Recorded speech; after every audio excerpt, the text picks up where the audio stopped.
हिम्मत मत खोना, अभी बहुत आगे जाना है। हिम्मत मत खोना, अभी बहुत आगे जाना है। जिन्होंने कहा था मेरे बस का नहीं है, जिन्होंने कहा था मेरे बस का नहीं है, उन्हें भी कुछ करके दिखाना है। तो हेलो मेरे प्यारे बच्चों, कैसे हैं आप सभी लोग? उम्मीद करूंगा कि बहुत अच्छे होंगे और बहुत अच्छे से पढ़ाई कर रहे होंगे। मैं दीवान तिवारी एक बार फिर आप सभी का उम्मीद बैच में यहां पर हार्दिक स्वागत करता हूं। बेटा, आज का जो हमारा टॉपिक है वो पॉलीमर और केमिस्ट्री इन डेली लाइफ है। बेसिकली 3-4 टॉपिक आप लोगों के पास रहते हैं बेटा। पॉलीमर हो गया, केमिस्ट्री इन डेली लाइफ हो गया और एनवायरमेंटल केमिस्ट्री हो गया। इनसे ज्यादा कुछ नहीं बेटा, बस एक ही टाइप के क्वेश्चन यहां पर आप लोगों के पास आने की संभावनाएं रहती हैं बेटा, है ना। एक ही टाइप के क्वेश्चन आने की यहां पर संभावनाएं आप लोगों के पास रहती है। अगर मैं यहां पर बात करूं आप लोगों से, जरा सुनने की कोशिश करना बेटा। अगर मैं यहां पर बात करूं आप लोगों से कि इनकी थ्योरी सब कुछ मैं इस लेक्चर में कवर करा दूंगा, लेकिन क्वेश्चन के लिए एक बार आप PYQ कर लें बस। अगर आप लोगों ने PY कर लिया तो बहुत बढ़िया, यहां पर आप लोगों के पास हिसाब किताब रह जाएगा। सिर्फ PYQ करना है। एक क्वेश्चन 2 क्वेश्चन आना इन 3 टॉपिक में से तय है बेटा आप लोगों के पास, ठीक है। सब कुछ मैंने लिख कर लाया हुआ है, आप लोगों को कुछ नहीं करनी है। नोट्स जितना मैंने यहां पर पढ़ा दिया है उतना मोर देन सफिशिएंट है। और केमिस्ट्री इन डेली लाइफ में आप लोगों को ड्रग के नाम यहां पर ध्यान में रखने हैं, बस इतना बहुत है बेटा। चलिए बेटा, से शुरुआत करते हैं बेटा। यहां पर आप लोगों के पास किससे शुरुआत करते हैं बेटा? हम हमारी बहुलक यानी पॉलीमर से बेटा हम लोग यहां पर हमारी शुरुआत करने वाले हैं। बहुलक यानी पॉलीमर से यहां पर हम लोग की शुरुआत होने वाली है। क्या होता है क्या नहीं होता है, आइए जरा देख लेते हैं। यानी सबसे पहले अगर हम बात करें यहां पर आप लोगों के पास स्रोत के आधार पर, सबसे पहले अगर मैं यहां पर बात करना चाहूं आप लोगों के पास स्रोत के आधार पर, देखिएगा यहां पर स्रोत के आधार पर, तो बेटा स्रोत के आधार पर बहुलकों को आप लोगों को कितने भागों में विभाजित किया गया है बेटा? 3 भागों में। प्राकृतिक बहुलक, अर्ध संश्लेषित बहुलक और संश्लेषित बहुलक यहां पर आप लोगों को विभाजित किया गया है। अब प्राकृतिक बहुलक आप लोगों के पास क्या होते हैं, जरा देखने की कोशिश कीजिएगा बेटा। प्राकृतिक बहुलक मतलब जो प्रकृति में या प्राकृतिक अवस्था में आप लोगों के पास उपस्थित होते हैं। क्या है बेटा? इन बहुलकों की व्युत्पत्ति प्रकृति में आप लोगों के पास होती है। ये पौधे तथा जानवरों में आप लोगों के पास पाए जाते हैं।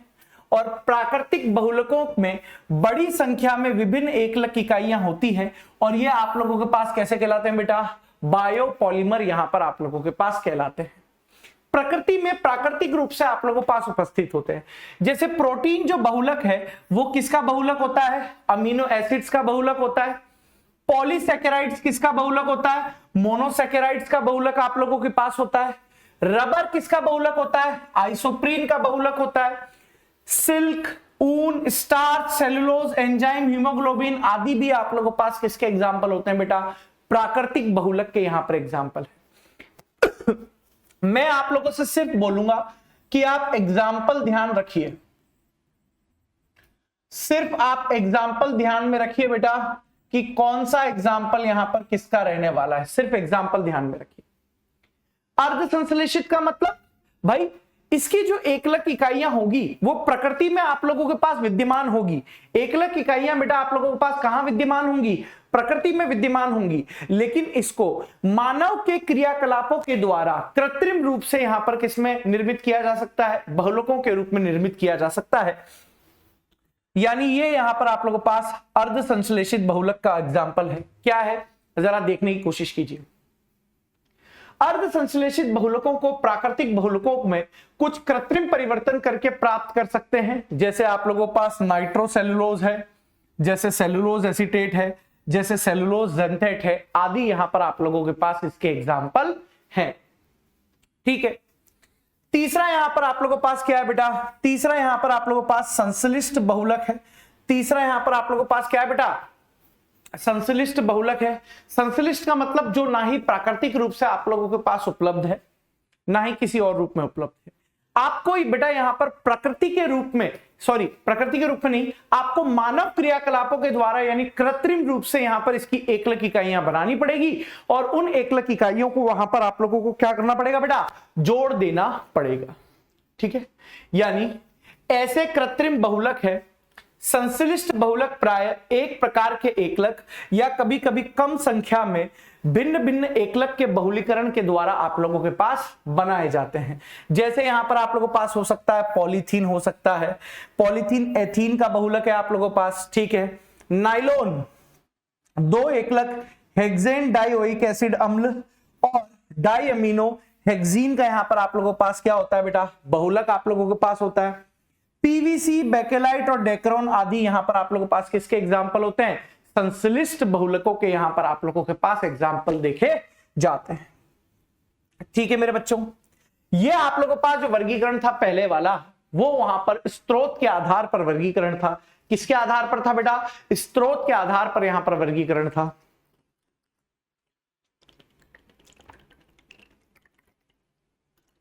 अब जो वर्गीकरण बेटा आप लोगों के पास आने वाला है, ये वर्गीकरण यहां पर आप लोगों के पास किसके आधार पर रहेगा बेटा, ये वर्गीकरण यहां पर संरचना के आधार पर आप लोगों के पास रहेगा। देखिए बच्चों, संरचना के आधार पर आप लोगों के पास बहुलक क्या हो सकते हैं, क्या नहीं हो सकते हैं, जरा देखने की कोशिश कीजिए। एक होता है बेटा आप लोगों के पास रेखिक बहुलक। रेखिक बहुलक के बारे में बात करें तो सिंपल सी बात है कि इसमें एकलक इकाइयां यानी मोनोमर यूनिट आप लोगों के पास कैसी रहने वाली है, लंबी रहेगी और रेखीय रूप में रहने वाली है आप लोगों के पास। इसके उदाहरण हो सकते हैं आप लोगों के पास उच्च घनत्व पॉलीथीन, पॉलीवाइनिल क्लोराइड, ये सब यहां पर इसके क्या होंगे बेटा आप लोगों के पास एग्जाम्पल होंगे। ठीक है, दूसरा यहां पर आप लोगों के पास आएगा शाखित श्रृंखला बहुलक। शाखित श्रृंखला बहुलक की अगर मैं बात करूं तो क्या हो सकता है यहां पर कि भाई साहब इन बहुलकों में जो रेखीय श्रृंखलाएं आप लोगों के पास होती हैं उसमें कुछ शाखाएं भी आप लोगों के पास क्या होती है बेटा, निकली हुई यहां पर रहती है। उदाहरण के स्वरूप में आप लोगों को बोल सकता हूं बेटा निम्न घनत्व पॉलीथीन यहां पर आप लोगों के पास बोल सकता हूं। क्या बोल सकता हूं बेटा मैं यहां पर, निम्न घनत्व पॉलीथीन यहां पर बोल सकता हूं। अगर मैं आप लोगों के पास यहां पर बात करूं कि भैया जालक्रम या तिर्यक बंधित बहुलक आप लोगों के पास क्या क्या हो सकते हैं, जरा देखने की कोशिश कीजिए। इसमें विभिन्न रेखीय बहुलकों की श्रृंखलाओं के बीच में आप लोगों के पास प्रबल सहसंयोजक बंध आप लोगों के पास उपस्थित होता है। उदाहरण हो सकते हैं बेटा बेकेलाइट और मेलामीन। मैं दोबारा से बात करूंगा आप लोगों से और दोबारा से आप लोगों को एक चीज बोलना चाहूंगा कि आप लोग भले ही परिभाषा याद ना करें, कोई फर्क नहीं पड़ता है, समझने की कोशिश करो। आप लोग भले ही परिभाषा याद ना करें, कोई फर्क नहीं पड़ता है, लेकिन आप लोगों को यहां पर करना क्या है बेटा, आप लोगों को यहां पर सुनने की कोशिश करना, आप लोगों को यहां पर क्या करना है, एग्जाम्पल जरूर याद करने हैं। क्या याद करने बेटा आप लोगों को यहां पर एग्जाम्पल आवश्यक रूप से याद करने हैं। क्लियर है कि नहीं ये पॉइंट, बिल्कुल। इसके बाद यहां पर आप लोगों के पास होता है तीसरा, यहां पर बहुलकों को डिवाइड करने का समझने की कोशिश करो। यहां पर तीसरा आप लोगों के पास क्या रहेगा, तीसरा यहां पर आप लोगों के पास रहेगा बहुलकन के प्रकार के आधार पर वर्गीकरण। बहुलकन के प्रकार के आधार पर यहां पर आप लोगों के पास वर्गीकरण रहेगा। क्या वर्गीकरण हो सकता है, क्या वर्गीकरण नहीं हो सकता है, देखने की कोशिश कीजिए। योगज बहुलक या श्रृंखला वृद्धि बहुलक के बारे में आप लोग यहां पर क्या कह सकते हैं, जरा समझने की कोशिश कीजिए। योगज बहुलक या श्रृंखला वृद्धि बहुलक आप लोगों के पास ऐसे बहुलक होते हैं जिसमें भाई साहब 1 लाख अणुओं की क्या होती है बेटा, यहां पर पुनरावृत्ति होती है, यानी छोटी छोटी सी एकलक इकाइयां यहां पर आपस में जुड़कर क्या बना देती हैं बेटा आप लोगों के पास, योजक बहुलक यहां पर बना देती हैं। ठीक है, और यहां पर किसी भी प्रकार के अणु का या किसी भी प्रकार के मॉलिक्यूल का विलोपन नहीं होता है। विलोपन यहां पर आप लोगों के पास नहीं होता है, किसी भी प्रकार के मॉलिक्यूल का यहां पर विलोपन नहीं होता है। सिर्फ यहां पर आप लोगों के पास क्या होता है बेटा, सिर्फ यहां पर आप लोगों के पास मॉलिक्यूल जुड़कर एक लंबी चेन के यहां पर निर्माण करते हैं। योगज बहुलक बेटा आप लोगों के पास यहां पर 2 प्रकार से हो सकता है। योगज बहुलक यहां पर आप लोगों के पास 2 प्रकार से हो सकता है। एक होता है बेटा यहां पर आप लोगों के पास सम बहुलक, एक यहां पर आप लोगों के पास क्या होता है बेटा, सम बहुलक यहां पर होता है। सम बहुलक का मतलब क्या होता है, होमोपॉलीमर। सम बहुलक का मतलब आप लोगों के पास हो गया बेटा होमोपॉलीमर।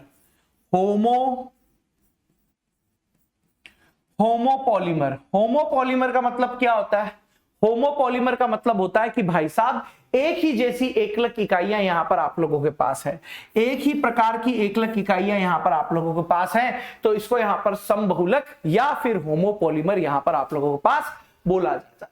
जैसे एथीन का जब भी बहुलीकरण आप लोगों के पास होगा तो यहां पर क्या बन जाएगा बेटा, आप लोगों के पास पॉलीथीन बन जाएगा। एथीन के बहुलीकरण से यहां पर आप लोगों के पास पॉलीथीन बन जाएगा बेटा। विनाइल क्लोराइड के बहुलीकरण से बेटा यहां पर आप लोगों के पास क्या बनेगा, पॉलीविनाइल क्लोराइड यानी पीवीसी यहां पर आप लोगों के पास बनेगा। बेसिकली मोनोमर यूनिट आप लोगों को ध्यान में रखनी है बेटा कि पॉलीथीन की जो मोनोमर यूनिट है वो एथीन है और पीवीसी की मोनोमर यूनिट आप लोगों के पास क्या है बेटा, विनाइल क्लोराइड है। ठीक है। एक्राइलोनाइट्राइल यहां पर किसकी मोनोमर यूनिट है, पान की मोनोमर यूनिट है यानी पॉली एक्राइलोनाइट्राइल, जिसको आप आर्लोन या एक्रिलोन भी यहां पर कह सकते हो। टेफ्लॉन की मोनोमर यूनिट आप लोगों के पास क्या है बेटा, CF2 डबल बॉन्ड CF2 है। और टेफ्लॉन का यूज आप कहां पर करते हो बेटा, नॉन स्टिक खाना बनाने के बर्तन हेतु आप लोग यहां पर टेफ्लॉन का यूज करते हो। ये चीजें यहां पर आएंगी, जो एग्जाम ओरिएंटेटेड चीजें हैं वही मैंने यहां पर आप लोगों के पास लिखी है बेटा। ठीक है। दूसरा यहां पर आप लोगों के पास जो प्रकार रहने वाला है वो यहां पर आप लोगों के पास रहने वाला बेटा सहबहुलक। दूसरा प्रकार यहां पर आप लोगों के पास क्या रहने वाला है बेटा, सहबहुलक यहां पर प्रकार रहने वाला है। जरा समझने की कोशिश कीजिए क्या है क्या नहीं है। यानी मैं आप लोगों के पास बोल सकता हूं दो विभिन्न प्रकार के एकलकों के दो विभिन्न, वहां पर जो होमोपॉलीमर था इसको बोलते हो बेटा आप यहां पर कोपॉलीमर भी बोलते हो।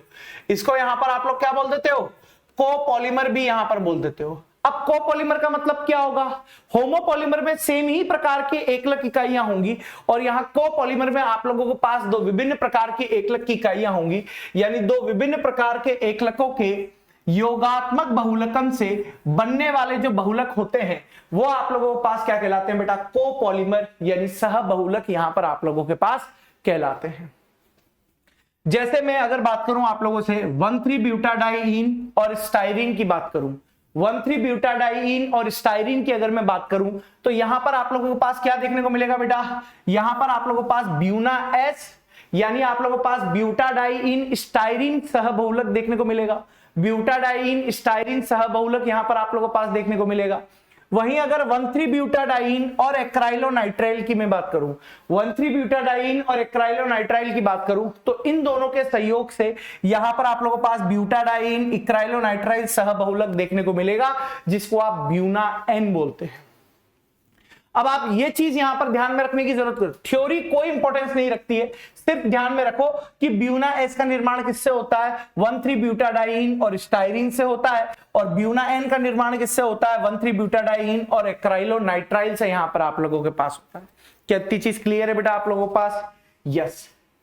अगर इतनी चीज क्लियर है तो नेक्स्ट पॉइंट यहां पर आप लोगों के पास क्या आता है बेटा, नेक्स्ट पॉइंट यहां पर आप लोगों के पास आता है संगनन बहुलक, और उसमें भी आप लोगों के पास एक प्रकार है पदशः यानी चेन ग्रोथ, स्टेप ग्रोथ है ये। इसको आप बोल सकते हो कंडेंसेशन,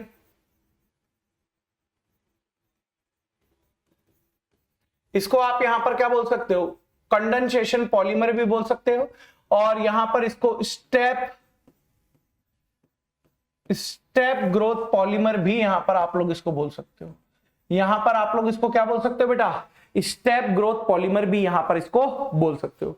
बोलो क्लियर है कि नहीं ये पॉइंट यहां पर आप लोगों के पास, बोलो क्लियर है कि नहीं ये पॉइंट यहां पर? बिल्कुल पॉइंट क्लियर है। अब जरा यहां पर देखने की कोशिश करते हैं क्या है यहां पर। अगर मैं आप लोगों से बात करूं बेटा संगनन बहुलकन में, यानी इस प्रकार की बहुलकन अभिक्रियाओं में लघु अणु जैसे जल, एल्कोहल, हाइड्रोजन क्लोराइड आदि का यहां पर क्या होता है, निराकरण होता है या निष्कासन यहां पर होता है।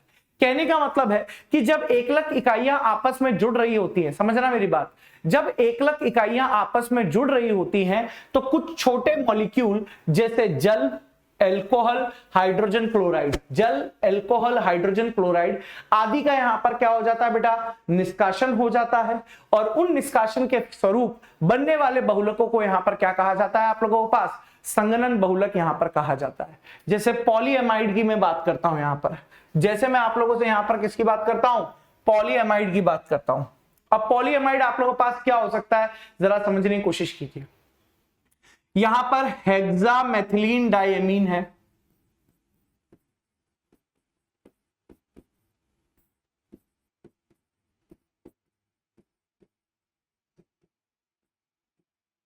यहां पर ये किससे मिलकर बना हुआ है बेटा, हेक्सामेथिलीन डाइएमीन और एडिपिक एसिड से मिलकर यहां पर बना हुआ है।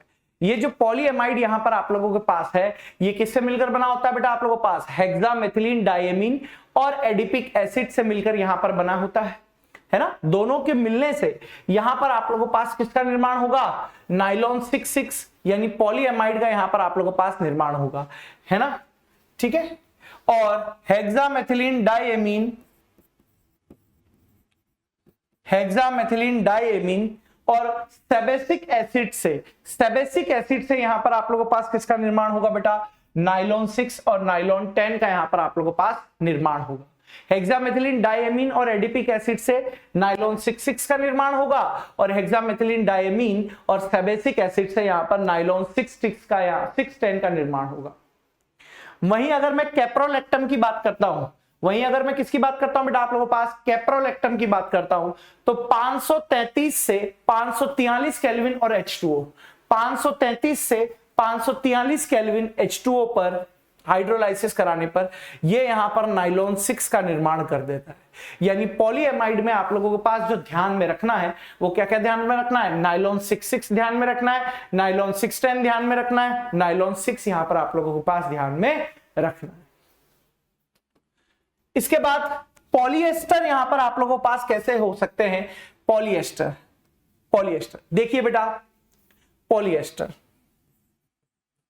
पॉलिएस्टर में जो पहला एग्जांपल आप लोगों के पास यहां पर ध्यान से देखिए क्या देखने को मिलेगा, पॉलिएस्टर में मतलब आप लोगों के पास कौन से बंध यहां पर उपस्थित होंगे बेटा, एस्टर बंध यहां पर आप लोगों के पास उपस्थित होंगे। यानी ये वाला बंध यहां पर आप लोगों के पास कौन सा है, एस्टर बंध है। ये वाला बंध यहां पर आप लोगों के पास क्या है, एस्टर बॉन्ड यहां पर आप लोगों के पास है। कौन सा बॉन्ड है बेटा, एस्टर बॉन्ड यहां पर आप लोगों के पास है। कहने का मतलब जरा समझिए, यहां पर ये इथाइलिन ग्लाइकोल है, ये टरथेलिक एसिड यहां पर आप लोगों के पास है, ठीक है। ये इथाइलिन ग्लाइकोल टरथेलिक एसिड के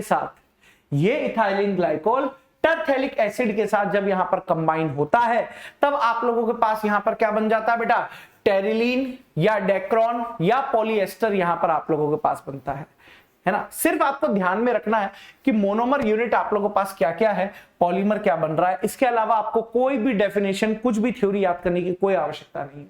यानी इथाइलिन ग्लाइकोल टरथेलिक एसिड यहां पर आप लोगों के पास किसका निर्माण कर रहा है, टेरिलीन या डेक्रोन का निर्माण कर रहा है, और वो यहां पर आप लोगों के पास क्या है बेटा, पॉलिएस्टर यहां पर आप लोगों के पास है, ठीक है। दूसरा अगर पॉलिएस्टर कंपाउंड की मैं बात करूं आप लोगों के पास, एक हो सकता है यहां पर इथाइलिन ग्लाइकोल और एक यहां पर आप लोगों के पास होता है थैलिक एसिड। एक यहां पर आप लोगों के पास क्या होता है, इथाइलिन ग्लाइकोल होता है, और एक यहां पर आप लोगों के पास क्या होता है, थैलिक एसिड यहां पर आप लोगों के पास होता है। और इन दोनों के कॉम्बिनेशन से देखने की कोशिश कीजिए, इन दोनों के यहां पर कॉम्बिनेशन से आप लोगों के पास यहां पर किसका निर्माण होता है बेटा, ग्लिप्टल या अल्काइल रेजिन का यहां पर निर्माण होता है। किसका निर्माण होता है बेटा, ग्लिप्टल या अल्काइल रेजिन का यहां पर निर्माण होता है। अल्काइल रेजिन का यहां पर आप लोगों के पास निर्माण होता है। चलिए इसके बाद में अगर बात करूं आप लोगों से, नेक्स्ट जो यहां पर आप लोगों के पास आता है वो आता है फॉर्मेल्डिहाइड बहुलक यानी बेकेलाइट।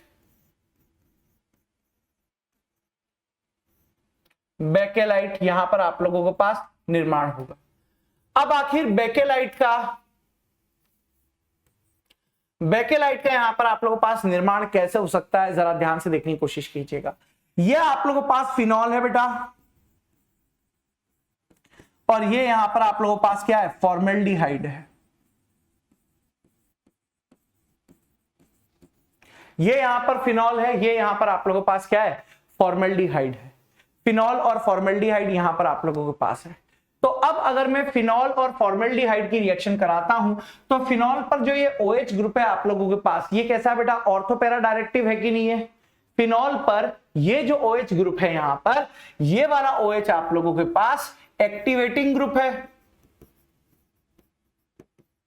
कौन सा ग्रुप है ये यहां पर आप लोगों के पास, एक्टिवेटिंग ग्रुप है। और एक्टिवेटिंग ग्रुप अगर ये यहां पर आप लोगों के पास है तो ये आने वाले को कहां पर जोड़ना चाहेगा, आने वाले इलेक्ट्रोफाइल को ऑर्थो पोजीशन और पैरा पोजीशन पर यहां पर जोड़ना आप लोगों के पास चाहेगा। ऑर्थो और पैरा पोजीशन पर आप लोगों के पास जोड़ना चाहेगा। कहने का मतलब है कि यहां पर इस CH2OH को ortho ortho para ortho ortho para पर जोड़ना चाहता है। ठीक है, अब अगर आप लोगों के पास ये ऑर्थो वाला जो कंपाउंड है, इसका यहां पर बेसिक कंडीशन में पॉलीमराइजेशन होता है, यानी बहुलीकरण होता है, तो एक लीनियर ग्रोथ यानी एक रेखीय वृद्धि वाला एक बहुलक यहां पर आप लोगों के पास निर्माण होता है।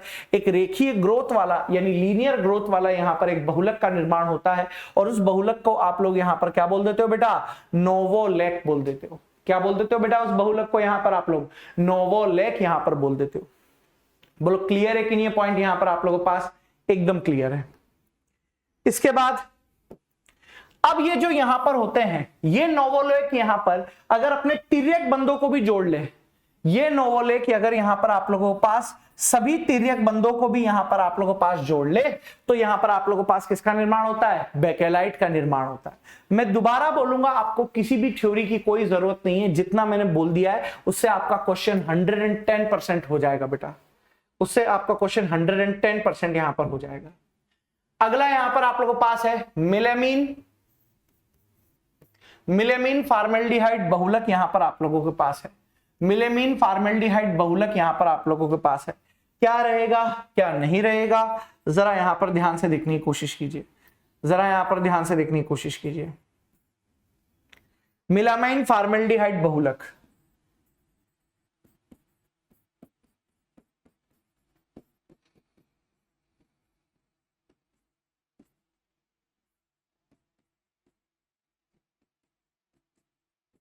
मिलेमाइन फॉर्मेल्डिहाइड बहुलक यहां पर आपको पास कैसे होगा कैसे नहीं होगा, जरा समझने की कोशिश कीजिए बेटा।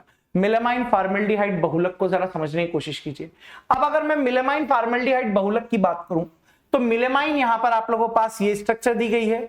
इस मिलेमाइन की रिएक्शन जैसे ही फॉर्मेल्डिहाइड के साथ आप लोगों के पास होती है, इस मिलेमाइन की रिएक्शन जैसे ही फॉर्मेल्डिहाइड के साथ यहां पर आप लोगों के पास होती है, एक यहां पर आप लोगों के पास मध्यवर्ती का निर्माण होता है, और इस मध्यवर्ती के बहुलीकरण के द्वारा यहां पर आप लोगों के पास मिलेमाइन फॉर्मेल्डिहाइड बहुलक का निर्माण होता है, जिसका उपयोग आप कंघी वगैरह में यहां पर, या चाइना प्लेट, ये बोलते हैं ना कि चीनी मिट्टी के बर्तन होते हैं, वहां पर इसका क्रॉकरी आइटम में इसका यूज किया जाता है। ठीक है, ये चीजें बेटा आप लोगों को ध्यान में रखनी पड़ेगी, ये चीजें बेटा आप लोगों को थोड़ी सी यहां पर ध्यान में रखनी पड़ेगी। ठीक है बेटा, इसके अलावा अब अगर मैं बात करूं यहां पर आणविक बलों के आधार पर, देखिए यहां पर आणविक बलों के आधार पर यहां पर बहुलकों का वर्गीकरण अगर मैं करता हूं आणविक बलों के आधार पर, तो यहां पर आप लोगों के पास बहुलक कौन कौन से टाइप के रहेंगे, कौन कौन से टाइप के नहीं रहेंगे आणविक बलों के आधार पर। देखिए बेटा, पहला है बेटा आप लोगों के पास प्रत्यास्थ बहुलक, है ना। पहला आप लोगों के पास यहां पर क्या है बेटा? प्रत्यास्थ बहुलक यहां पर आप लोगों के पास है। दूसरा यहां पर फाइबर है, और तीसरा यहां पर ताप सुगट्य बहुलक है। चौथा एक और होता है, चौथा यहां पर आप लोगों के पास ताप दृढ़ बहुलक होता है। आइए सबसे पहले स्टडी करते हैं कि क्या यहां पर रहने वाला है क्या नहीं रहने वाला है। प्रत्यास्थ बहुलक के बारे में अगर मैं बात करूं तो क्या हो सकता है बेटा? देखिए, ऐसे बहुलक जिसमें बहुलकों की श्रृंखलाएं आपस में दुर्बल अंतराणविक आकर्षण बल के द्वारा जुड़ी रहती हैं। प्रत्यास्थ बहुलक का मतलब क्या होता है? ऐसे बहुलक जिसमें बहुलक की श्रृंखलाएं आपस में दुर्बल अंतराणविक आकर्षण बलों के द्वारा जुड़ी रहती हैं, उनको क्या बोला जाता है बेटा आप लोगों के पास? प्रत्यास्थ बहुलक यहां पर बोला जाता है। ठीक है, और यहां पर दुर्बल बंधन के कारण बहुलक आप लोगों के पास कैसे होते हैं बेटा? प्रत्यास्थ नेचर यहां पर आप लोगों के पास प्रदर्शित करते हैं। जैसे आप लोगों के पास हो सकता है ब्यूना एस हो जाए, ब्यूना एन हो जाए, या नियोप्रिन। आप लोगों को बस एग्जांपल ध्यान में रखना, इसके अलावा कुछ भी ध्यान रखने की आवश्यकता नहीं है, मैं पहले ही आप लोगों के पास यहां पर बोल रहा हूं। ठीक है, रेशे, रेशे आप लोगों के पास क्या है? धागे बनाने वाले ठोस सब्सटेंस होते हैं जिसमें उच्च और प्रबल अंतराणविक आकर्षण बल आप लोगों के पास दिखे जाते हैं। ठीक है, एग्जांपल हो सकते हैं बेटा आप लोगों के पास नाइलॉन 66 हो सकता है, पॉलिएस्टर यहां पर हो सकता है, यानी टेरिलीन आप लोगों के पास है। नाइलॉन 66, पॉलिएस्टर यानी टेरिलीन यहां पर आप लोगों के पास है। ठीक है, इसके अलावा ताप सुगट्टे की मैं अगर बात करता हूं, ताप सुगट्टे बहुलक यहां पर आप लोगों के पास क्या रहने वाले हैं क्या नहीं रहने वाले हैं, जरा ध्यान से देखने की कोशिश कीजिए। यह लंबी तथा रेखीय श्रृंखला के अणु होते हैं जो गर्म करने पर आप लोगों के पास मृदु और ठंडा करने पर आप लोगों के पास क्या हो जाते हैं, कठोर हो जाते हैं। जैसे पॉलीथीन हो सकता है, पॉलीस्टाइरीन हो सकता है, पॉलीवाइनिल क्लोराइड यहां पर आप लोगों के पास हो सकता है। ये यहां पर आप लोगों के पास क्या रहने वाले हैं बेटा, ये यहां पर आप लोगों के पास एग्जाम्पल यहां पर रहने वाले। ठीक है, इसके अलावा यहां पर जो पॉइंट है बेटा आप लोगों के पास ताप दृढ़ बहुलक के बारे में। ताप दृढ़ बहुलक के बारे में जरा समझने की कोशिश कीजिए कि ये अत्यधिक तिर्यक बल और अत्यधिक शाखित अणु यहां पर आप लोगों के पास होते हैं। ताप दृढ़ बहुलक की बात करूं तो यहां पर आप लोगों के पास तिर्यक बल और अत्यधिक शाखित यहां पर आप लोगों के पास अणु होते हैं और इसका यहां पर आप लोगों के पास दोबारा उपयोग नहीं किया जा सकता। अगर एक बार इनको हाई टेम्परेचर पर आपने गर्म कर दिया है, अगर एक बार इन लोगों को हाई टेम्परेचर पर गर्म कर दिया है तो इनको दोबारा गर्म आप लोगों के पास नहीं किया जा सकता है। जैसे बेकेलाइट हो गया, यूरिया फॉर्मेल्डिहाइड रेजिन हो गया आदि यहां पर आप लोगों के पास है। ठीक है, और अगर मैं आप लोगों से यहां पर बात करूं कि विभिन्न प्रकार के बहुलकों को है, विभिन्न प्रकार के बहुलकों में अंतरा आणविक आकर्षण बलों का जो सही क्रम है वो सही क्रम आप लोगों के पास क्या रहेगा, हो सकता है तापदृढ़ बहुलक हो, रेशे हो, ताप सुगट्टे हो और प्रत्यास्थ बहुलक। ये अंतराणविक आकर्षण बल का यहां पर आप लोगों के पास सही ऑर्डर रहेगा। ठीक है, इसके बाद यहां पर आप लोगों के पास क्या आता है, अन्य कुछ महत्वपूर्ण यहां पर आप लोगों के पास बहुलक हो सकते हैं। जरा यहां पर ध्यान से देखने की कोशिश कीजिए। पहला है बेटा आप लोगों के पास अल्प घनत्व के पॉलीथीन। अल्प घनत्व के पॉलीथीन का निर्माण आप लोगों के पास पेरोक्साइड की उपस्थिति में मुक्त मूलक योगात्मक अभिक्रिया के द्वारा होगा। ये चीज यहां पर आप लोगों को ध्यान में रखनी पड़ सकती है। अक्रिय होते हैं और विद्युत के अल्पचालक यहां पर आप लोगों के पास होते हैं। इसका उपयोग विद्युत वाहक तारकों के विद्युत रोधन और निष्पीड़न बोतल और लचीले पाइपों के निर्माण में यहां पर आप लोगों के पास होता है। वहीं अगर मैं उच्च घनत्व पॉलीथीन की बात करूं, अगर आप लोगों से समझने की कोशिश कीजिए बेटा, उच्च घनत्व पॉलीथीन की अगर मैं बात करूं, हालांकि मैं इसमें अगर आप लोगों को ये वाली थ्योरी भी याद नहीं रहती ना बेटा तो भी घबराने की कतई जरूरत नहीं है। अगर आप लोगों को ये वाली थ्योरी भी याद नहीं रहती है तो कतई घबराने की जरूरत नहीं है। मैं एक और यहां पर आप लोगों के पास यहां पर जुगाड़ लेकर आया हूं एक टेबल फॉर्म में। अगर ये भी याद होता है तो वो टेबल तो एटलीस्ट आप याद कर ही ले, उस टेबल से आपका काम चल जाएगा। उच्च घनत्व पॉलीथीन की अगर मैं बात करूं बेटा तो इसका निर्माण टाइटेनियम टेट्राक्लोराइड यानी TiCl4 और ट्राइथाइल एल्यूमिनियम यानी जिगलर नाटा कैटलिस्ट, ये अक्सर एग्जाम में पूछा जाता है जिगलर नाटा कैटलिस्ट का, है ना।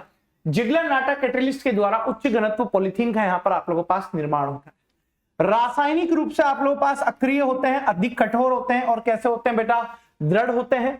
और इसका उपयोग बेटा आप लोगों के पास किसके निर्माण में होता है, यहां पर बोतलों के निर्माण में यहां पर किया जाता है। इसका उपयोग यहां पर किसके निर्माण में किया जाता है बेटा, आप लोगों के पास बोतलों के निर्माण में यहां पर होता है। ठीक है, वहीं अगर मैं प्राकृतिक रबड़ का बात करता हूं, यहां पर अगर मैं प्राकृतिक रबड़ की बात करता हूं तो प्राकृतिक रबड़ यहां पर आप लोगों के पास क्या है क्या नहीं है, जरा देखने की कोशिश कीजिए। यह सिस आइसोप्रीन यानी 2-मिथाइल-1,3 ब्यूटाडाइन का रेखीय बहुलक होता है और इसको सिस 1,4 पॉली आइसोप्रीन भी यहां पर कहा जाता है। यह आइसोप्रीन का बहुलीकरण यहां पर हुआ है और उसके द्वारा यहां पर क्या बना है, प्राकृतिक रबड़ बना है। खाली मोनोमर यूनिट ध्यान में रखो और कुछ भी चीज यहां पर ध्यान में रखने की आवश्यकता नहीं है।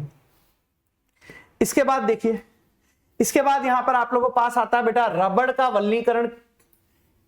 रबड़ का वल्लीकरण, इससे कभी कभी स्टेटमेंट वाले सवाल यहां पर पूछ लिए जाते हैं। कैसे, देखिए प्राकृतिक रबड़ आप लोगों के पास कैसा होता है बेटा, उच्च ताप पर नरम और निम्न ताप पर आप लोगों के पास कैसा दिखाई देता है बेटा, भंगुर दिखाई देता है। उच्च ताप पर नरम और निम्न ताप पर आप लोगों के पास कैसा होता है, भंगुर होता है। और इन भौतिक गुणों में सुधार के लिए आप लोगों के पास कौन सी प्रक्रिया यूज की जाती है बेटा, वल्लीकरण की प्रक्रिया यहां पर यूज में करी जाती है बेटा। ठीक है, यानी इस प्रक्रिया में रबर को सल्फर के साथ गर्म किया जाता है और वल्लीकरण से द्विबंधों की अभिक्रियाशीलता की स्थिति पर सल्फर त्रियक बंध यहां पर आप लोगों के पास बन जाता है। और एक संश्लेषित रबड़ का उदाहरण है बेटा यहां पर आप लोगों के पास नियोप्रीन। और नियोप्रीन किसके एकलक इकाइयों से बनता है, 2-क्लोरो-1,3 ब्यूटाडाइन, जिसको आप क्लोरोप्रीन भी यहां पर बोलते हो, इससे यहां पर आप लोगों के पास बनता है। नेक्स्ट आप लोगों के पास यहां पर क्या है बेटा, नेक्स्ट यहां पर आप लोगों के पास है जैव निम्नीकरण बहुलक। जैव निम्नीकरण बहुलक यहां पर आप लोगों के पास है, जैव निम्नीकरण बहुलक यहां पर आप लोगों के पास है, यानी बायोडिग्रेडेबल पॉलीमर यहां पर आप लोगों के पास है। नाम से ही काम पता पड़ गया है बेटा, ऐसे बहुलक, जैव निम्नीकरणीय बहुलक की अगर मैं बात करूं तो ऐसे बहुलक, सुनने की कोशिश करना, ऐसे बहुलक जो कि छोटे छोटे माइक्रो ऑर्गेनिज्म के द्वारा आहार के रूप में लिए जाते हैं, ठीक है, यानी प्रकृति में, या आप बोल सकते हो कि जो हमारी ये नेचर है इसके अंदर ये जो पॉलीमर होते हैं ये यहां पर ज्यादा समय तक, अगर आप लोगों के पास बायोडिग्रेडेबल है यानी जैव निम्नीकरण है, तो आसानी से ये क्या कर लेते हैं, छोटे छोटे माइक्रो ऑर्गेनिज्म इसको आहार के रूप में ले लेते हैं, जिससे प्रकृति में इकट्ठा नहीं हो पाते हैं, जमा नहीं हो पाते हैं, प्रदूषित नहीं हो पाते हैं। बट अगर बायोडिग्रेडेबल नहीं हुए तो भैया वो क्या होंगे, जमा होते रहेंगे हमारी नेचर में, और जैसे जमा होते जाएंगे वैसे वैसे हम लोगों को फिर प्रदूषण का एहसास वहां पर होता रहेगा। तो अगर मैं बात करूं कि अनेक बहुलक पर्यावरणीय निम्नीकरणीय प्रकरण के प्रति प्रतिरोधी होते हैं, और इस प्रकार ये बहुलक ठोस अपशिष्ट द्रव्यों के संचयन के लिए उत्तरदायी होते हैं, मतलब इकट्ठे हो जाते हैं। इन ठोस अपशिष्टों से गंभीर पर्यावरणीय समस्याएं उत्पन्न होती हैं और यह काफी लंबे समय तक आप लोगों को अनिम्नीकृत यानी डिकम्पोज नहीं होती हैं और पड़े रहते हैं।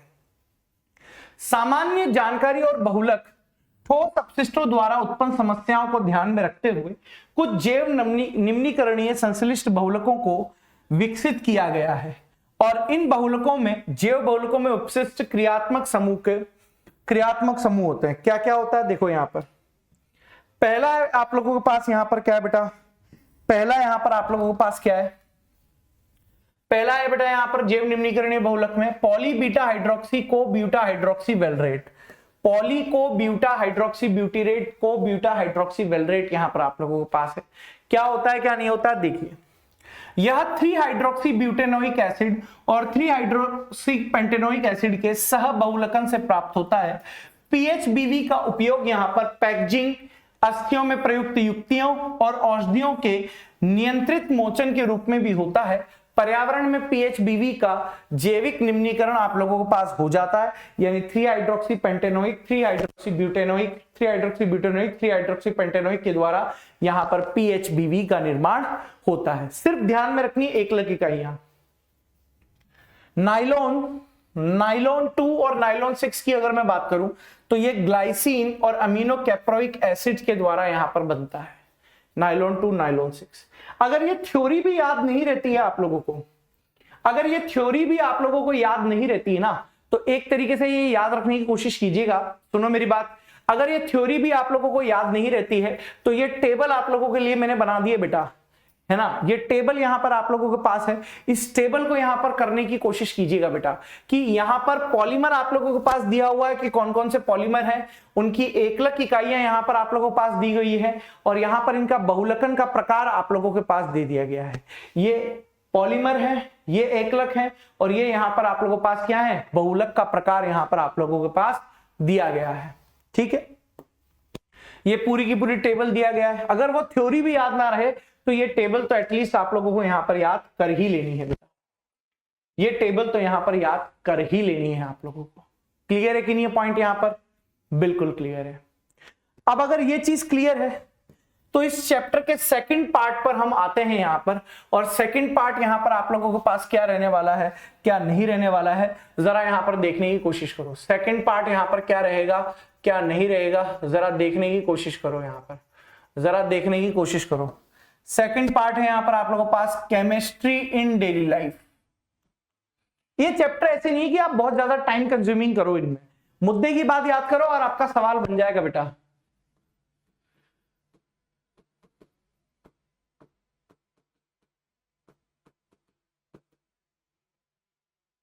मुद्दे की बात याद करो और आपका काम बन जाएगा बेटा। यहां पर मुद्दे की बात याद करो और आपका काम बन जाएगा बेटा। ठीक है, दूसरे पार्ट की अगर बात करते हैं केमिस्ट्री इन डेली लाइफ की, तो क्या है क्या नहीं है जरा देखिए। मेडिसिन की डेफिनेशन क्या दी गई है यहां पर आप लोगों के पास कि दवा, देखो इनमें बेसिकली मैं ट्रिक लेकर आया हूं आप लोगों के पास पूरी की पूरी, है ना। मैं मेडिसिन के, देखो कुछ मेडिसिन के नाम याद करने के लिए मैं ट्रिक ऑलरेडी आप लोगों के लिए लिखकर लेकर आया हूं, टेंशन लेने की कोई जरूरत नहीं है आप लोगों को, है ना। ऑलरेडी मैं लिखकर लेकर आया हूं। बस आप देखिएगा, जो काम की चीजें हैं जहां से अक्सर आप लोगों के पास क्वेश्चन आने की संभावनाएं रहती हैं, वो मैं आप लोगों को पूरा करा दूंगा। जैसे दवा की अगर डेफिनेशन है तो क्या है? दवा वह औषधि है जिनके उपयोग रोगों के निदान, निवारण व उपचार के लिए यहां पर आप लोगों के पास किया जाता है। उसमें से पहला आप लोगों के पास यहां पर क्या है बेटा? पहला यहां पर आप लोगों के पास है एंटीसेप्टिक। जैसा करा रहा हूं वैसा समझते हुए चलो। एंटीसेप्टिक यहां पर आप लोगों के पास है बेटा। क्या है यहां पर आप लोगों के पास? एंटीसेप्टिक यहां पर आप लोगों के पास है। देखने की कोशिश करो ट्रिक। एंटीसेप्टिक, अब देखो एंटीसेप्टिक क्या होते हैं? जो सूक्ष्म जीवों की वृद्धि को सजीव ऊतक जैसे घाव, चोट या रोगग्रस्त त्वचा पर रोकती है या नष्ट करती है, आप लोगों के पास क्या कहलाती है बेटा? एंटीसेप्टिक यहां पर कहलाती है। कुछ साधारण एंटीसेप्टिक हैं जैसे डिटॉल, सेवलॉन, सिटेवलॉन, ठीक है, फ्यूरासीन, सॉम्फ्रोमाइसिन, एक्रीफ्लेविन, आयोडीन, मिथाइलिन ब्लू, मर्क्यूरोक्रोम, केमनोफोर, ये सब आप लोगों को खाली एग्जाम्पल ध्यान में रखने बेटा, ठीक है। डिटॉल और क्लोरोजाइलिनॉल और टर्पेनियोल का मिश्रण है ना, ये आप लोगों के पास घाव की सफाई में काम में आता है बेटा, ठीक है। वहीं बाईथायोनल आप लोगों के पास साबुन में मिलाने पर आप लोगों के पास प्रतिरोधक गुण प्रदर्शित करता है, ठीक है। आइडोफॉर्म भी यहां पर आप लोगों के पास घावों पर प्रतिरोधी की तरह प्रयुक्त किया जाता है। बोरिक का तनु जलीय विलयन आंखों के लिए यहां पर क्या होता है बेटा? दुर्बल प्रतिरोधी यहां पर आप लोगों के पास होता है। खाली एग्जाम्पल ध्यान में रखिए, खाली एग्जाम्पल ध्यान में रखिए। इसके अलावा डिसइंफेक्टेंट, डिसइंफेक्टेंट मतलब फिनाइल वगैरह की बात हो रही है यहां पर आप लोगों के पास, ठीक है। डिसइंफेक्टेंट यहां पर आप लोगों के पास क्या रहने वाले हैं, जरा शुरू में समझने की कोशिश कीजिए, समझने की कोशिश कीजिएगा बेटा। अभी मैं ट्रिक बताऊंगा आप लोगों के पास, देखिएगा। ऐसी रासायनिक पदार्थ जो अजीवित पदार्थों पर सूक्ष्म जीवों को पूर्ण रूप से नष्ट करने के योग्य हो, ये आप लोगों के पास क्या कहलाते हैं बेटा? डिसइंफेक्टेंट यहां पर आप लोगों के पास कहलाते हैं, ठीक है। ये जीवित ऊतक के लिए विषैले होते हैं आप लोगों के पास। जीवित ऊतक के लिए कैसे होते हैं बेटा? यहां पर आप लोगों के पास विषैले होते हैं। फर्श, शौचालय उपकरण, कपड़ों को यहां पर कीटाणु रहित कर देते हैं, ठीक है, ठीक है। कुछ यौगिक हो सकते हैं, जैसे 1% फिनॉल का विलयन आप लोगों के पास डिसइंफेक्टेंट होता है, जबकि 0.2% यहां पर आप लोगों के पास क्या होता है बेटा? पूतिरोधी होता है, एंटीसेप्टिक होता है, ठीक है। पीड़ाहारी या एनाल जैसे की बात करूं, वे औषधि जो दर्द को कम करती है, दर्द को कम करती है, वो आप लोगों के पास क्या कहलाती है बेटा? एनाल्जेसिक यहां पर आप लोगों के पास कहलाती है। अब एनाल्जेसिक यहां पर आप लोगों के पास दो प्रकार की होती है, एक होती है नार्कोटिक, एक होती है बेटा आप लोगों के पास नॉन नार्कोटिक, है ना। अब नार्कोटिक की यहां पर आप लोगों के पास कैसे हो सकती है बेटा, है ना?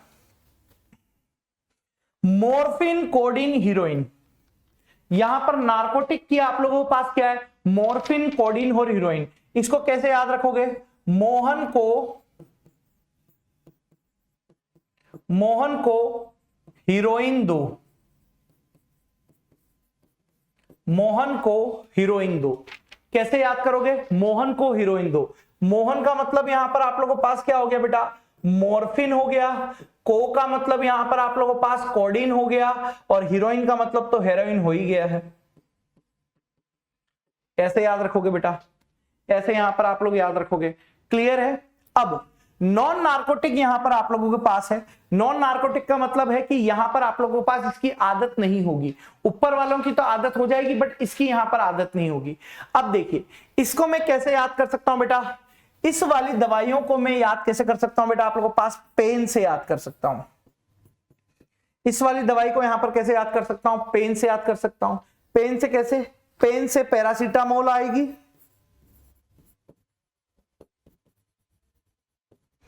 ए से यहां पर आप लोगों के पास एस्प्रिन,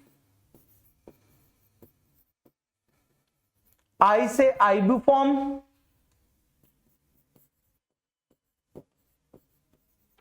और एन से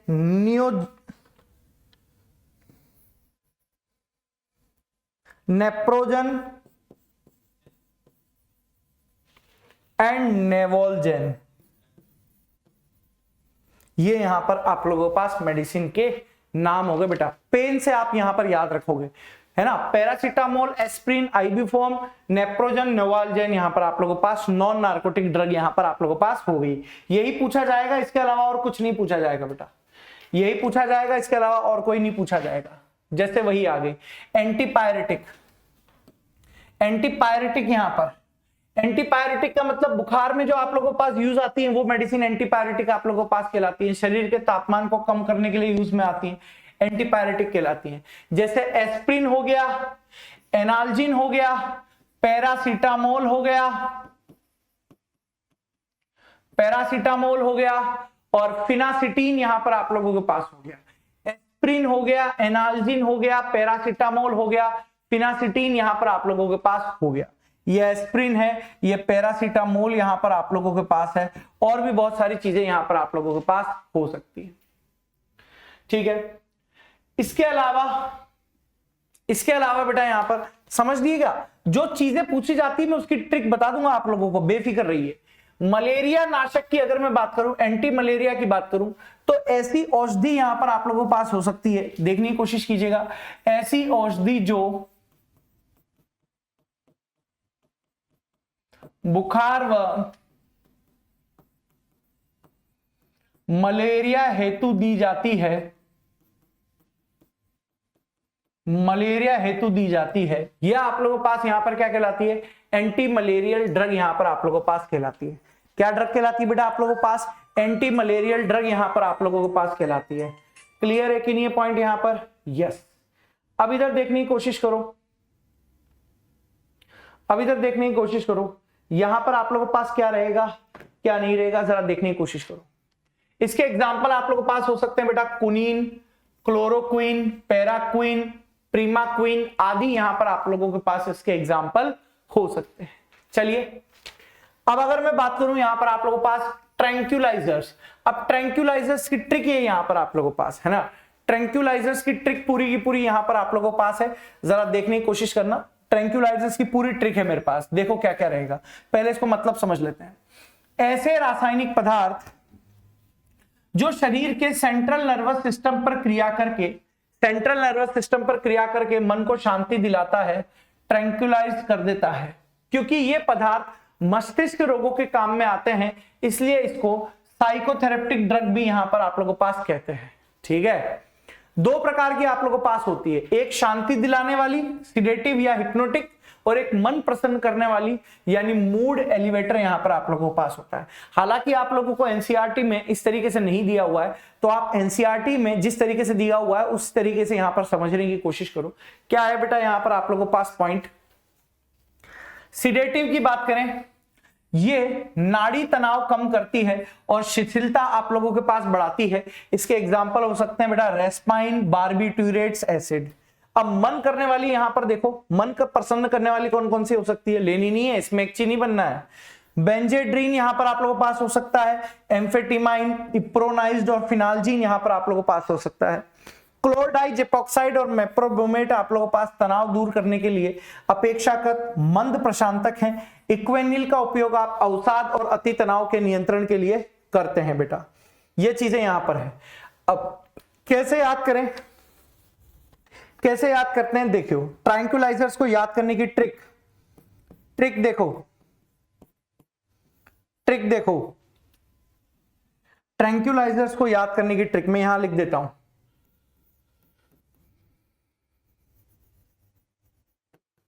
ट्रैंक्यूलाइजर्स को याद करने की ट्रिक में यहां पर आप लोगों को मेंशन कर देता हूं। क्या है बेटा आप लोगों के पास यहां पर? देखो इधर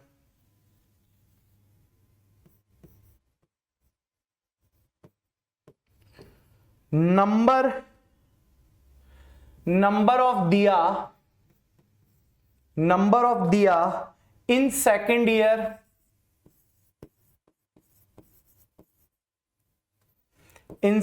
ईयर very low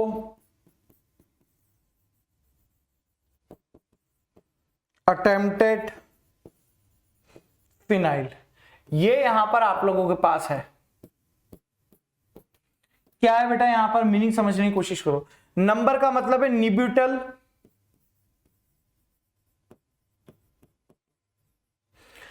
इसका नाम है क्लोरडाइज एपॉक्साइड,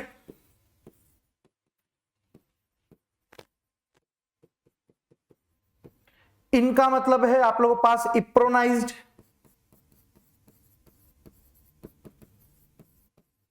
सेकेंड ईयर का मतलब है सेकोनल, वेरी का मतलब है वेरोनल, लो का मतलब है ल्यूमिनल, अटेम्प्टेड का मतलब है एमाइटल, फिनाइल का मतलब है फिनाइलजीन। ये यहां पर आप लोगों को पास हो गया। इसके अलावा एक और ट्रिक यहां पर आप लोगों को पास है,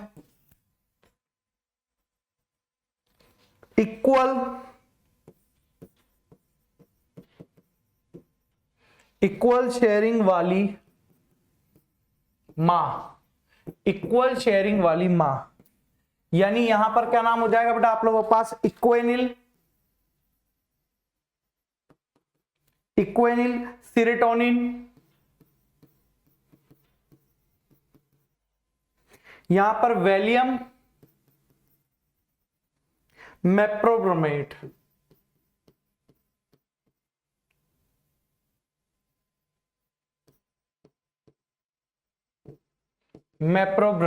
ये यहां पर आप लोगों के पास है मेप्रोब्रोमेट। इस तरीके से बेटा आप मेडिसिन को यहां पर ध्यान में रख सकते हो। इसके अलावा देखो यहां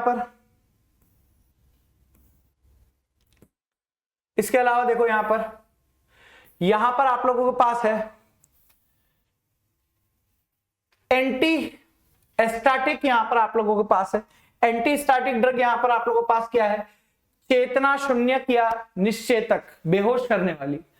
लोकल दर्द के प्रति यहां पर चेतना को क्या कर देते हैं, खत्म कर देते हैं, कॉन्शियसनेस को यहां पर खत्म कर देते हैं। दो प्रकार की होती है, एनेस्थेटिक यहां पर आप लोगों के पास होती है और लोकल एनेस्थीसिया यहां पर आप लोगों के पास होती है, मतलब जनरल एनेस्थीसिया यहां पर आप लोगों के पास बेहोशी लाते हैं, तथा इनको कब यूज करते हैं, जब बड़े सर्जिकल ऑपरेशन के समय यहां पर यूज में करते हैं। ठीक है, गैसीय रूप में आप लोगों के पास हो सकता है नाइट्रस ऑक्साइड हो, इथाइलिन हो, साइक्लोप्रोपेन यहां पर आप लोगों के पास हो। द्रवीय रूप में आप लोगों के पास क्लोरोफॉर्म हो सकता है, डाइविनाइल ईथर हो सकता है, सोडियम पेंटोथेल यहां पर आप लोगों के पास हो सकता है। वहीं लोकल एनेस्थीसिया की बात करूं तो शरीर के छोटे से भाग को यहां पर चेतना को क्या कर देते हैं, शून्य कर देते हैं। छोटे ऑपरेशन के लिए यहां पर आप लोगों के पास कर सकते हैं। ठीक है, जेल के रूप में आप ऑक्सीलोकेन को लेकर आओ, स्प्रे के रूप में आप इथाइल क्लोराइड, ये इंजेक्शन के रूप में प्रोकेन को आप यहां पर यूज कर सकते हो। ये सब यहां पर क्या रहते हैं बेटा, लोकल एनेस्थीसिया आप लोगों के पास रहता है। इसके अलावा देखिए यहां पर देखिए एंटीबायोटिक यहां पर आप लोगों के पास क्या दिया हुआ है, जरा समझने की कोशिश करो। एंटीबायोटिक आप लोगों के पास क्या होता है बेटा, प्रारंभ में ये रासायनिक पदार्थ सूक्ष्म जीवों के द्वारा बनाए जाते थे, जैसे कवक, बैक्टीरिया, फंजाई आदि, और दूसरे सूक्ष्म जीवों की वृद्धि को क्या कर देते थे बेटा, ये रोक देते थे या फिर पूर्ण विनाश कर देते थे। लेकिन आजकल क्या कर रहे हैं बेटा, रासायनिक संश्लेषण के द्वारा प्राप्त उन पदार्थों को कहा जाता है जो कम सांद्रता में सूक्ष्म जीवों के उपापचय प्रक्रमों में अवरोध उत्पन्न करके उनकी वृद्धि को रोक देते हैं या फिर उनका यहां पर क्या कर देते हैं बेटा, आप लोग यहां पर विनाश कर देते हो। उनका क्या कर देते हो बेटा, यहां पर विनाश कर देते हो।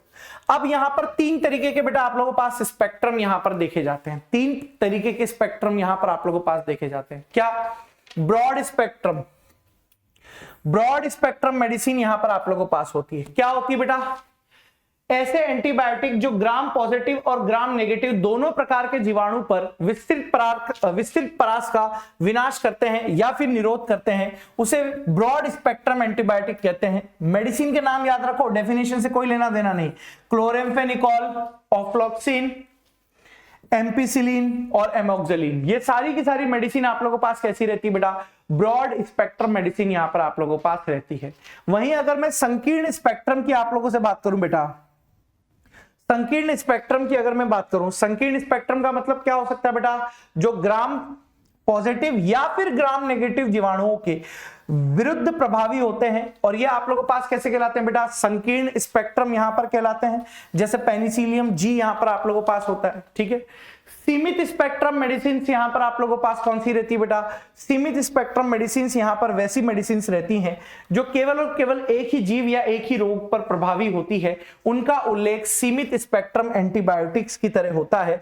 जैसे आप लोगों के पास डिजिरीन कैंसर कोशिकाओं के कुछ प्रभेदों के प्रति अविषालु यहां पर माना जाता है।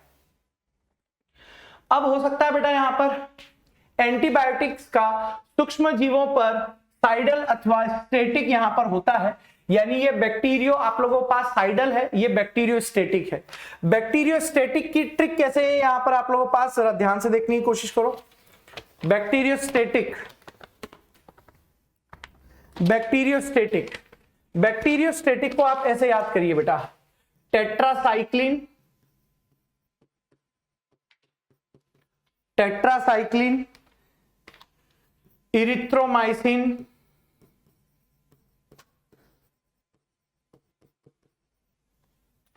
क्लोराम्फेनिकोल,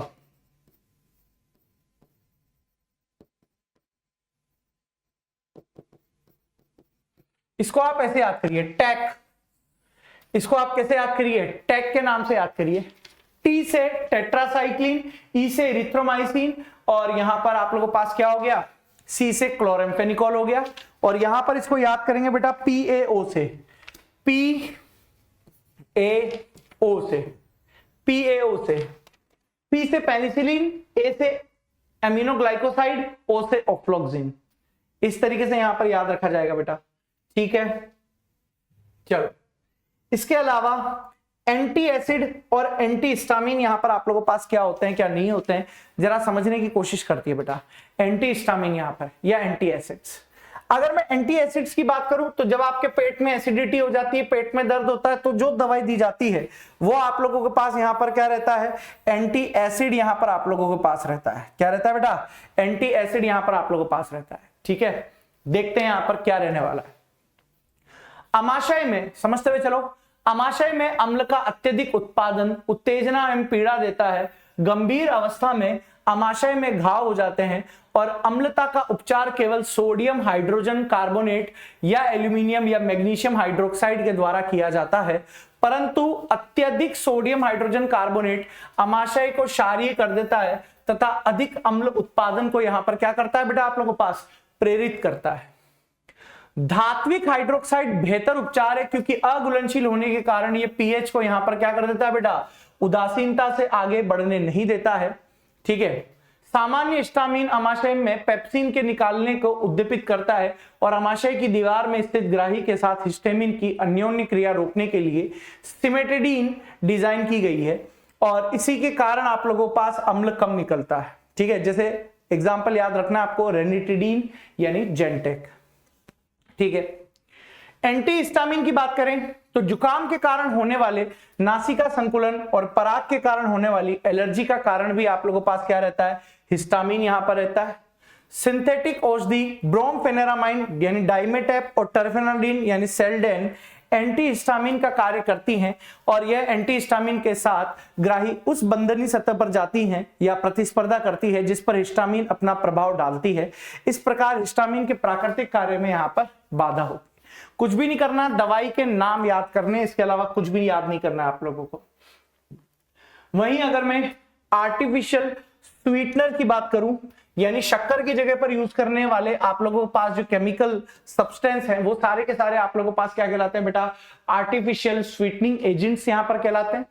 जैसे प्राकृतिक मधुरक जैसे सुक्रोज कैलोरी को आप लोगों के पास बढ़ा देते हैं, इसीलिए बहुत से लोग आर्टिफिशियल स्वीटनर का उपयोग करना अधिक पसंद करते हैं, ठीक है। ऑर्थोसल्फोबेंजेमाइड जिसे सैकरीन भी कहते हैं, यह आप लोगों के पास लोकप्रिय आर्टिफिशियल स्वीटनर है। यह सुक्रोज से लगभग 550 गुना अधिक मीठी होती है और यह शरीर में अपरिवर्तित रूप से ही मूत्र के साथ उत्सर्जित हो जाती है। यह सेवन के पश्चात पूर्ण अक्रिय है और हानिकारक यहां पर आप लोगों के पास रहती है, ठीक है। अब जैसे कृत्रिम मधुरक की बात करूं, एस्पार्टेम यहां पर सुक्रोज की तुलना में 100 गुना मीठा होता है। सैकरीन 550 गुना मीठा होता है, सुक्रालोज 600 गुना मीठा होता है, एलिलेटम 2000 गुना मीठा यहां पर आप लोगों को पास होता है। डायबिटीज वाले लोग यही खाते हैं। फूड प्रिजर्वेटिव की यहां पर अगर मैं बात करूं बेटा आप लोगों के पास, फूड प्रिजर्वेटिव यहां पर आप लोगों के पास क्या रहेंगे क्या नहीं रहेंगे, जरा देखने की कोशिश कीजिए। फूड प्रिजर्वेटिव का मतलब है खाद्य परिरक्षक खाद्य पदार्थों को सूक्ष्म जीवों की वृद्धि के कारण होने वाली खराबी से यहां पर बचाते हैं।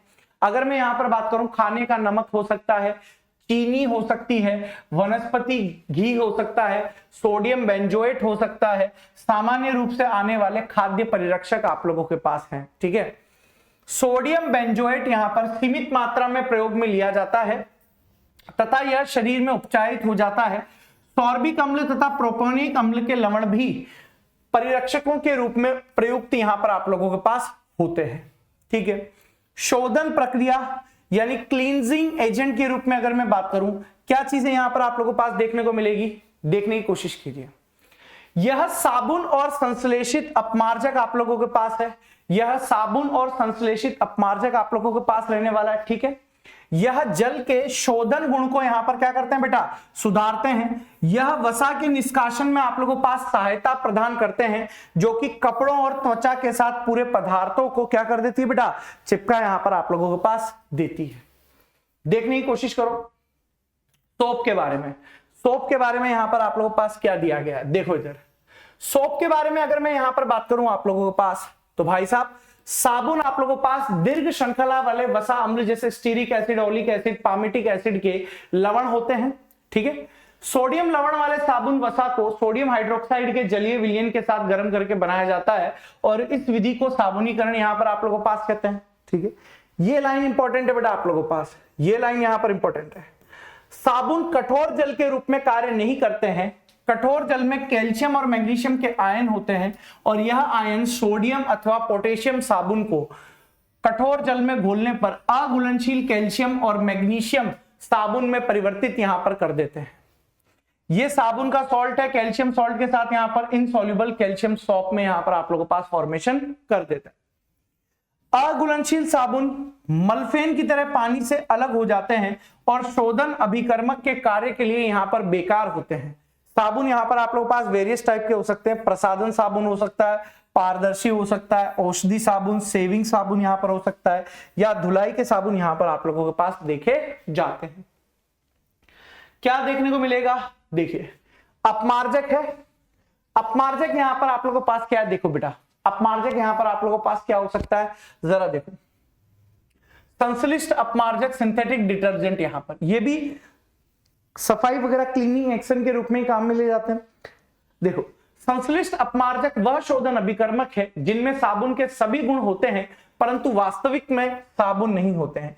यह मृदु कठोर दोनों प्रकार के जल में उपयोग किए जा सकते हैं क्योंकि यह कठोर जल में भी आप लोगों के पास क्या होते हैं बेटा, झाग बनाते हैं। ठीक है, संश्लिष्ट अपमार्जकों को 3 वर्गों में यहां पर बांटा गया है। एक है आप लोगों के पास ऋणायनी, एक है धनायनी और एक है बेटा आप लोगों के पास अनायनिक यहां पर आप लोगों के पास है। ठीक है, ऋणायनिक अपमार्जक क्या होते हैं बेटा आप लोगों के पास, ऋणायनिक अपमार्जक लंबी श्रृंखला वाले एल्कोहल अथवा हाइड्रोकार्बन के सल्फोनेटिक व्युत्पन्न यहां पर आप लोगों के पास होते हैं। दीर्घ श्रृंखला वाली एल्कोहल को सांद्र सल्फ्यूरिक अम्ल से अभिक्रिया कराने पर एल्किल हाइड्रोजन सल्फेट बनते हैं जिन्हें क्षार के द्वारा उदासीन करने पर ऋणायनी अपमार्जक यहां पर बनते हैं। ऋणायनी अपमार्जक में अणु का ऋणायनी भाग शोधन क्रिया में शामिल होता है और यह अधिकतर घरेलू उपयोग और दंतमंजन के रूप में उपयोग में आते हैं। ये यहां पर आपको ध्यान में रखना है, लोराइल एल्कोहल है, लोराइल हाइड्रोजन सल्फेट बनता है और यहां पर आप लोगों के पास क्या हो जाता है बेटा, सोडियम लोराइल सल्फेट यहां पर आप लोगों के पास बन जाता है। ठीक है, लास्ट एग्जांपल धनायनी अपमार्जकों का मतलब यहां पर समझते हैं। धनायनी अपमार्जक, धनायनी अपमार्जक का मतलब होता है अमीनो एसिड्स के एसीटेट, क्लोराइड, ब्रोमाइड ऋणायनों के साथ बने टेट्राड लवण होते हैं। इनमें धनायनी भाग में लंबी हाइड्रोकार्बन श्रृंखला होती है तथा नाइट्रोजन अणु पर एक धनावेश होता है, इसलिए इनको यहां पर धनायनी अपमार्जक कहते हैं। सेटिल ट्राइमिथाइल अमोनियम ब्रोमाइड एक प्रचलित धनायनी अपमार्जक है जो यहां पर किसमें डाला जाता है बेटा, केश कंडीशनर में यहां पर आप लोगों के पास डाला जाता है, एसिटाइल ट्राइमिथाइल अमोनियम ब्रोमाइड। वहीं अगर मैं अनायनिक अपमार्जक की बात करूं तो अनायनिक अपमार्जक की बात करें तो क्या हो सकता है बेटा, अनायनिक अपमार्जकों की संरचना में कोई आयन नहीं होता है। एक ऐसा अपमार्जक आप लोगों के पास स्टेरिक एसिड और पॉलीइथाइलिन ग्लाइकोल की अभिक्रिया से भी यहां पर बनता है। स्टेरिक एसिड पॉलीइथाइलिन ग्लाइकोल यहां पर आप लोगों के पास देखा जाता है बेटा। तो ये था मेरे प्यारे बच्चों आप लोगों के पास पूरी की पूरी ऑर्गेनिक केमिस्ट्री यहां पर, ठीक है, ये पूरी की पूरी ऑर्गेनिक केमिस्ट्री यहां पर आप लोगों के पास आती है। अब इसके बाद बिल्कुल मोटिवेट रहना है ना, बिल्कुल मोटिवेट रहना, आप लोगों को बहुत अच्छे से पढ़ाई करनी है ना, और बस पढ़ाई करते रहो यार, है ना, नई कोई चीज नहीं उठानी है, जितना पढ़ा दिया मोर देन सफिशिएंट है। इसके अलावा आप लोगों को कुछ भी करने की यहाँ पर आवश्यकता नहीं है। इसी के साथ बेटा हम लेक्चर का आज दी एंड यहाँ पर करते हैं। आप सभी का बहुत बहुत धन्यवाद।